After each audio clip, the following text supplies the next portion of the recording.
Some of the miracles of petroleum are familiar to us all.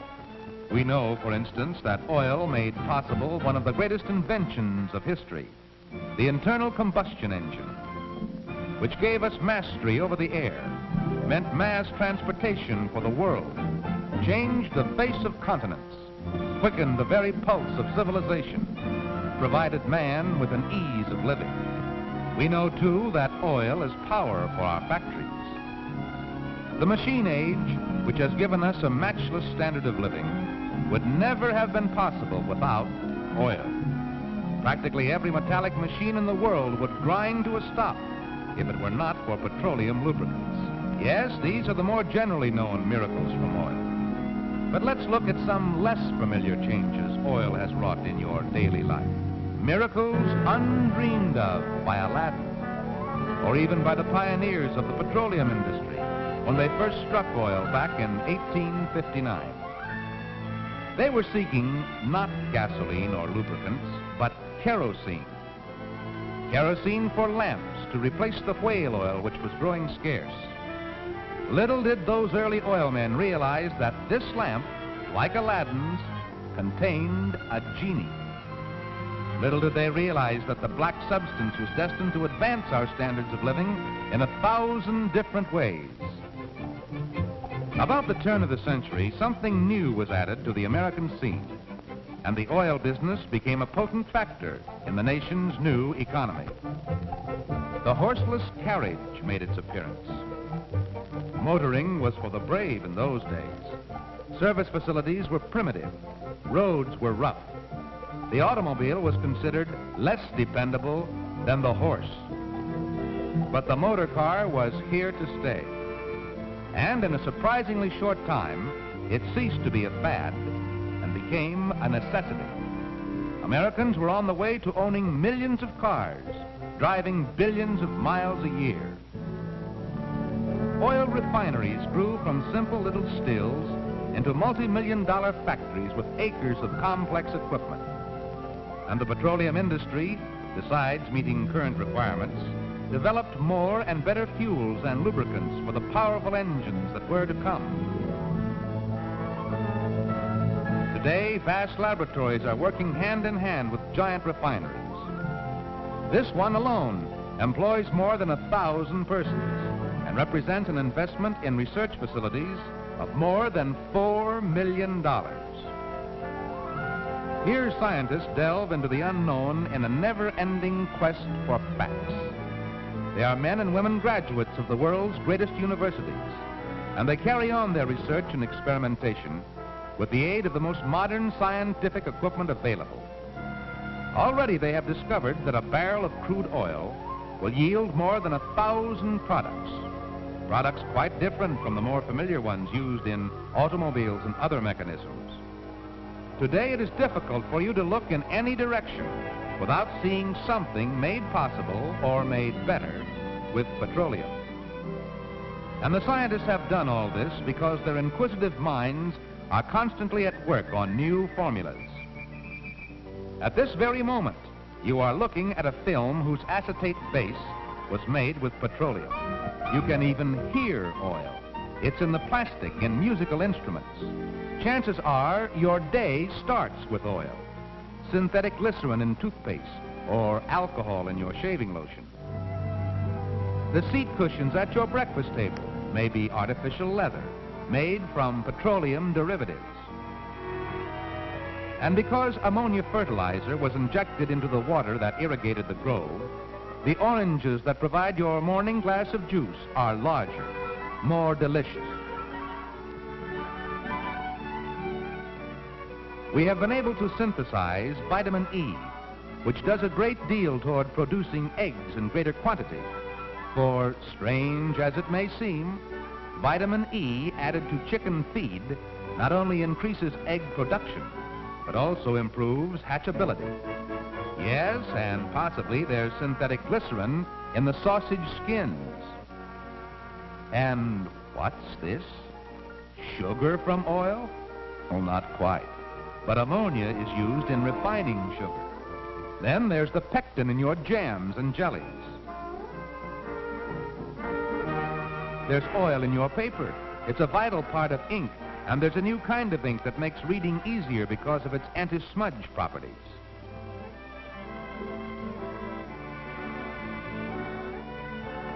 Gone without a trace. That's one of the beauties of the petroleum-derived decorative overlay for tabletops.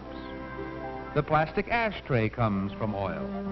So does the wax on the matchstick. To help grow the cigarette tobacco, a farmer used DD, a soil fumigant, to destroy nematodes, insect pests harmful to the root of the plant.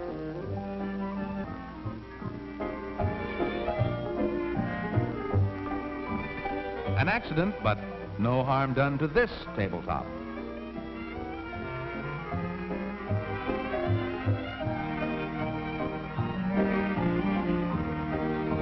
This surface resists heat as well as liquids.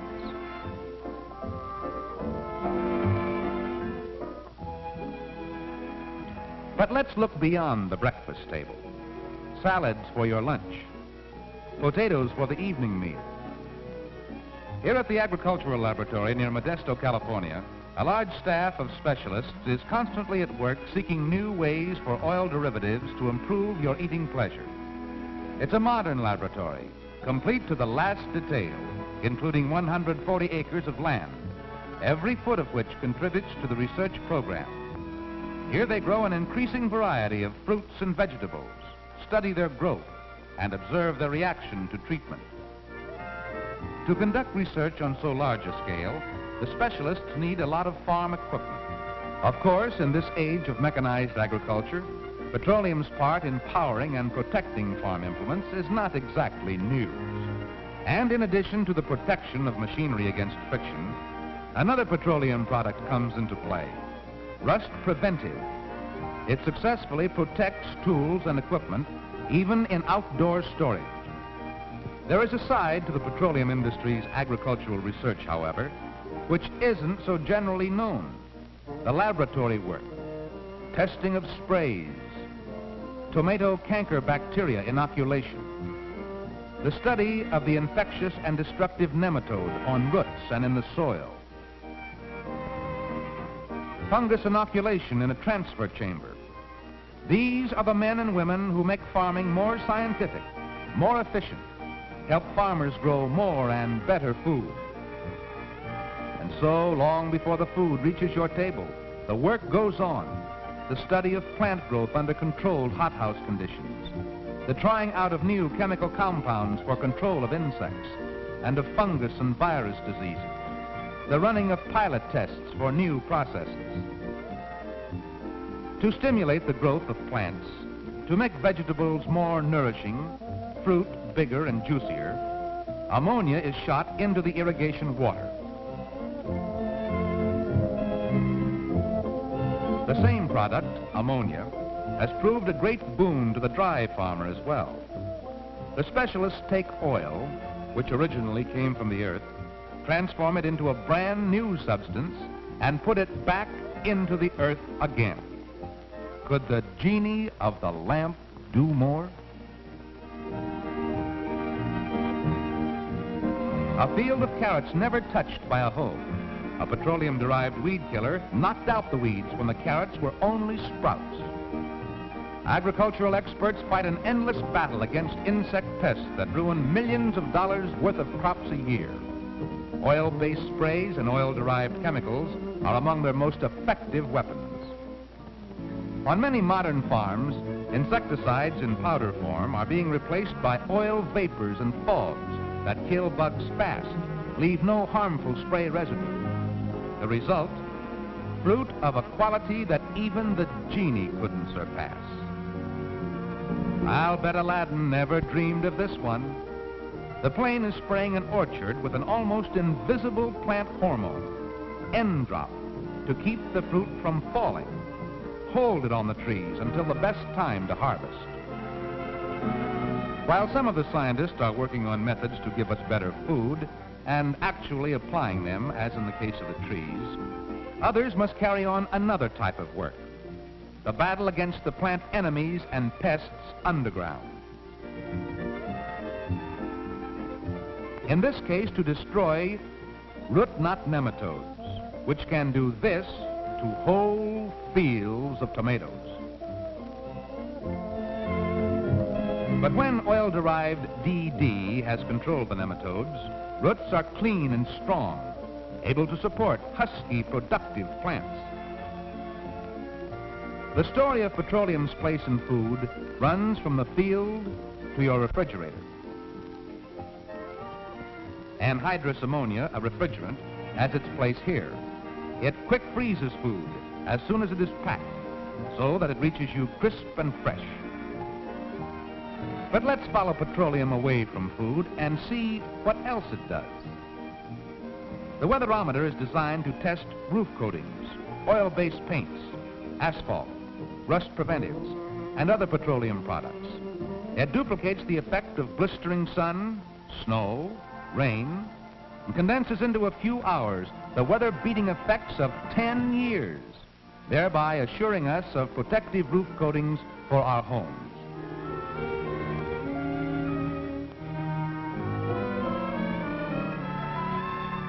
In addition to protection, petroleum adds comfort to our living. Fuel oil, the object of painstaking laboratory study, which results in a constantly improved product, furnishes us a safe, economical heat when burning in an automatic furnace in our homes.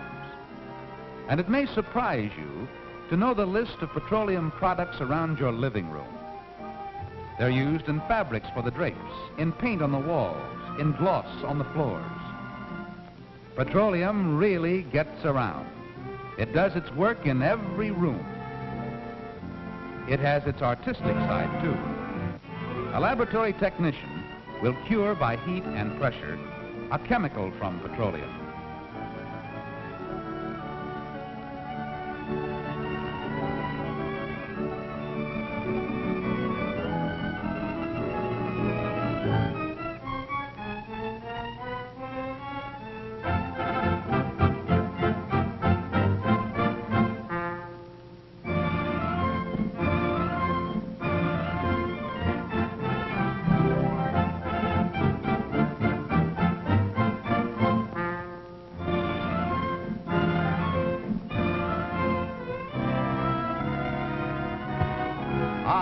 There we are, petroleum in still another guise, a block of clear plastic. Every one of these plastic articles contains petroleum. That black fluid has changed a lot since it came from an oil well, hasn't it? While we're on the subject of art and beauty, let's see how close petroleum comes to the lady of the house. Carlo Wilcox will take over the glamour department.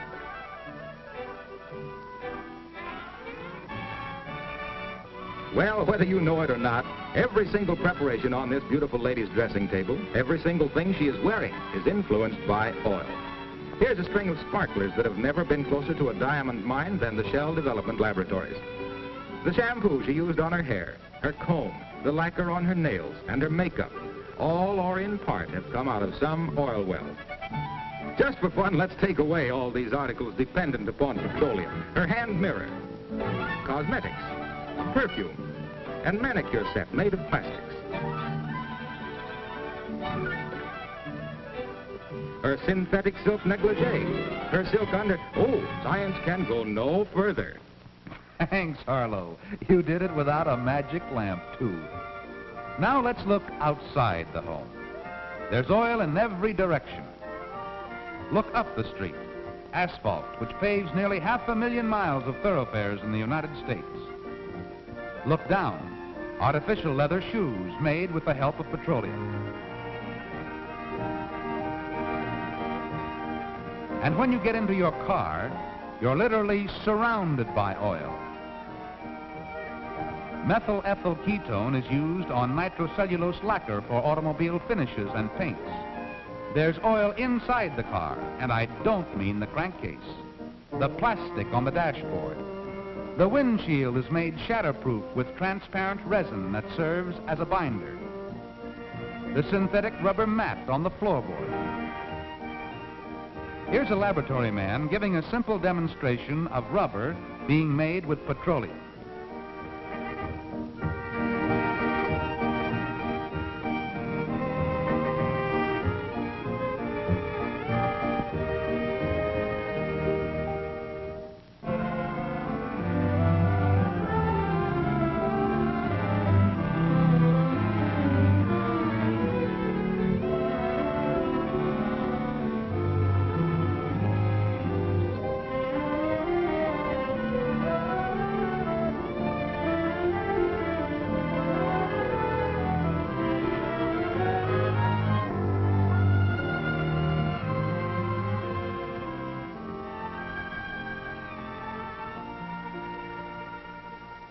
Yes, you can even get a bounce out of it. So whether you're piloting a vest pocket vehicle or a big sedan, you can roll on synthetic rubber tires with confidence and comfort. And so it goes, petroleum scientists challenging Aladdin at every turn. Here's a trick performed by a petroleum product. This plastic tube actually leads light around a curve. A neat trick, and mighty handy when your dentist is looking for some inside information. In many other and even more important ways, modern medicine is aided by petroleum. Its derivatives are used in making penicillin, anesthetics, sedatives, dyes used in laboratory tests. Yes, day in and day out, the men of the laboratory work on, experimenting, testing, discovering. And the fruits of their labors are more wonderful, more practical than anything Aladdin ever produced with his fabulous lamp. The scientist creates his products with petroleum or natural gas. By shifting and rearranging the molecular structure, he creates new materials, replaces old and scarce materials, finds useful substances never before known to exist. It's all based on the soundest scientific reasoning, on formulas and more formulas. It may seem somewhat confusing to the layman, but here, let's eavesdrop on a private discourse in the laboratory. Elements, carbon and hydrocarbon. It is now also apparent that the properties of a hydrocarbon, that is its molecular construction, depends solely on the arrangement of its component atoms. Is that perfectly clear, Mr. Coldwater? It's all perfectly clear, Dr. Featherstone. As I understand it, it's the rearrangement of the molecular cytophores and the chelarenyl morcellin. And you say the hydrocarbon comes into the photobreaks and brings out all the little hyphytulocellin and the catalysoprene. Then you said the hybrid brings the celery, the radiophorus of the hypnocyclicorn, the radiophrase, the composition going into the fat, coming out of the cytophorial morcellin region. And that's why it catalyses the hydrocarbon and the catalysoprene. And they'll do it to you, too. Well, it's not so important that you know how these things are done.